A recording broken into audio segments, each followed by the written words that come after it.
O Juventude foi o único time que venceu o Cruzeiro no Mineirão em 2003. Neste ano, começava o Brasileirão dos jogos de ida e volta, o tempo dos pontos corridos, e o time mineiro completou o campeonato com 100 pontos. No dia 19 de outubro, o Juventude quebrava um tabu histórico no Mineirão, quando o time comandado por José Luiz Plen venceu o Cruzeiro pelo placar de 2-1.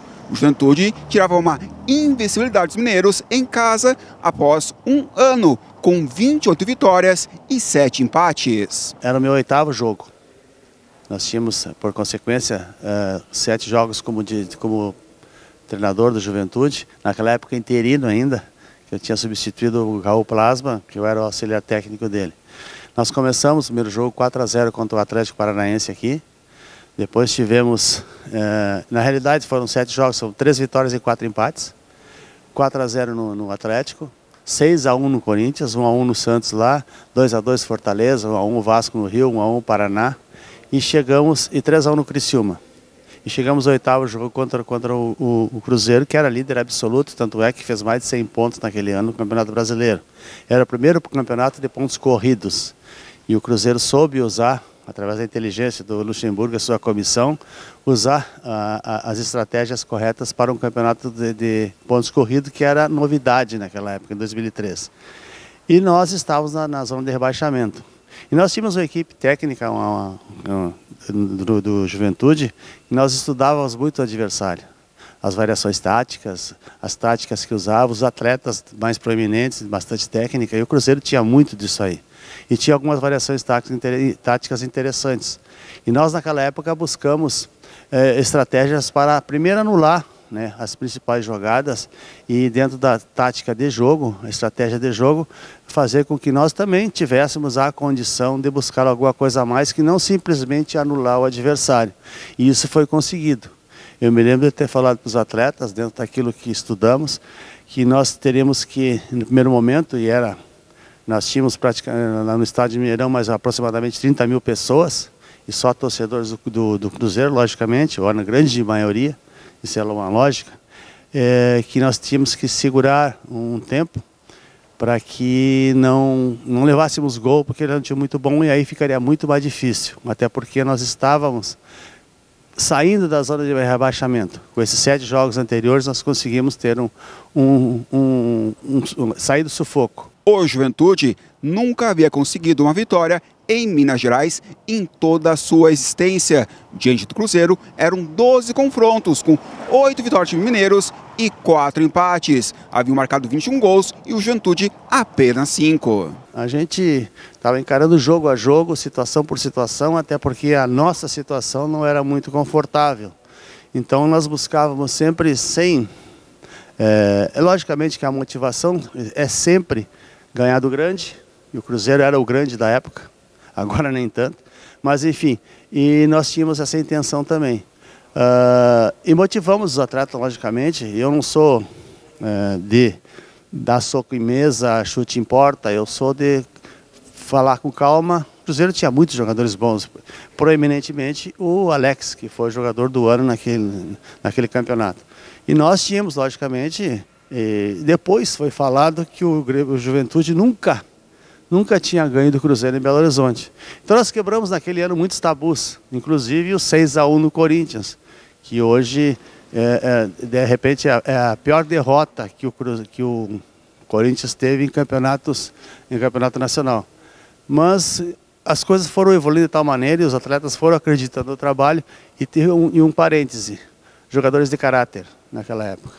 Se eles quisessem, eles não tinham deixado ou dado a possibilidade de eu exercer a minha função. Talvez procurasse um treinador de mais nome, e eles aceitaram a ideia de trabalhar comigo, com o Valteir, com o Rodrigo Poleto. O líder do Brasileirão tinha 76 pontos e o Juventude, 21º colocado, estava com 39, uma diferença de 37 pontos. O Cruzeiro estava vencendo há 8 jogos seguidos e o Juventude de Plain não perdia há 6 jogos. E o Cruzeiro, líder, estava a 12 pontos do segundo colocado, o Santos. Nós estudamos muito o Cruzeiro, as suas características, a tática de jogo e as variações que eventualmente poderia ter e até nas substituições que poderiam ser feitas pelo treinador Luxemburgo, que é muito inteligente, tanto é que fez uma carreira, né, muito boa no futebol.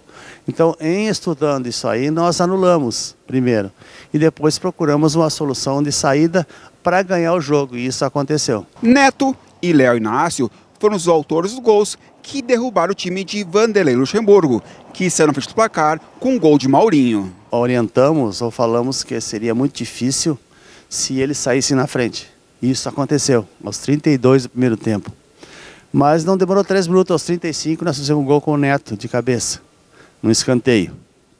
E depois, aos 50 segundos do segundo tempo, nós fizemos o segundo gol. E aí é um parênteses, eu quero me referir a isso aí. Nós fomos para o vestiário 1-1. No intervalo já estava bom demais, né? Empatar com o Cruzeiro em Belo Horizonte. E aí a gente conversa com o auxiliar técnico, que era o Valteir na época. Ele vê as impressões dele lá na gabine que eles fizeram, a direção e a comissão técnica, o resto da comissão técnica fica assistindo o jogo, no caso no Mineirão. E a gente troca algumas informações, aquilo que eu vi ali, e que ele supostamente tenha visto lá em cima, a gente fecha e vai conversar com os atletas, dá orientação para o segundo tempo, no caso. E quando nós voltamos para o segundo tempo, eles se demoraram um pouco para chegar na gabine, e o nosso gol foi a 50 segundos. Quando eles estavam esperando o elevador para ir para a sala deles lá, ou a gabine, o Marcos Cunha Lima, o Túlio, o Barbiroto, que era o preparador de goleiro, e mais o Rodrigo Poleto. Aliás, o Rodrigo Poleto estava comigo no campo. E o Valteir, saiu o gol, era o nosso gol. Logicamente que não houve manifestação nenhuma da torcida no Mineirão, porque era o nosso gol. E eles tinham uma espécie de bar no saguão, e a televisão que estava filmando o gol, eles falaram, um gol do brasileiro, e era o nosso gol. Mas eles não perceberam que era o nosso gol e foram e sentaram para assistir o jogo, para eles estava 1-1. E o jogo rolou. Estava rolando o jogo. Daqui a pouco, e eles não tinham acesso direto ao placar. Eles tinham que se movimentar, ou ir para frente, para trás, sei lá. E de repente alguém, o Valteir, se não me engano, olhou assim e viu no placar 2-1 para nós. Aí ele falou 2-1 para nós, e alguém falou assim, não, vai ser, tenho fé, 2-1, não, tá 2-1 para nós. Aí eles me ligaram, a gente tinha uma comunicação na época, aí eles me ligaram, tá 2-1 para nós, eu disse, tá 2-1, o Léo Inácio fez o gol aos 50 segundos. O Juventude, no dia 19 de outubro de 2003, quebrava um tabu histórico ao vencer no Mineirão o Cruzeiro. O Juventude se mostrou um time forte contra uma grande equipe. Nós iniciamos o jogo com 4 jogadores da base e terminamos com 6. Nós usávamos muito a base naquela época. Nós estudamos muito o adversário, tínhamos, não diria a certeza, mas de buscar alguma coisa a mais que simplesmente jogar contra o líder do campeonato e levar e perder de pouco. Nós fomos lá para ganhar. Esse jogo era crucial, porque se nós tivéssemos perdido, e até por uma margem de gols que não fosse, que era característica do Cruzeiro naquela época, de ganhar fácil e bem dos adversários, nós voltaríamos para a zona de rebaixamento. Mas nós tivemos discernimento, nós tivemos a capacidade como grupo, como comissão técnica, como clube no todo, para analisar todas as características, tudo aquilo que poderíamos usar a nosso favor. E ninguém acreditava que nós fôssemos lá e pudéssemos ter essa capacidade. E tivemos, porque nós analisamos bem o jogo, os jogadores encararam com bastante profissionalismo e isso aí foi preponderante para a gente conseguir essa vitória. Gol!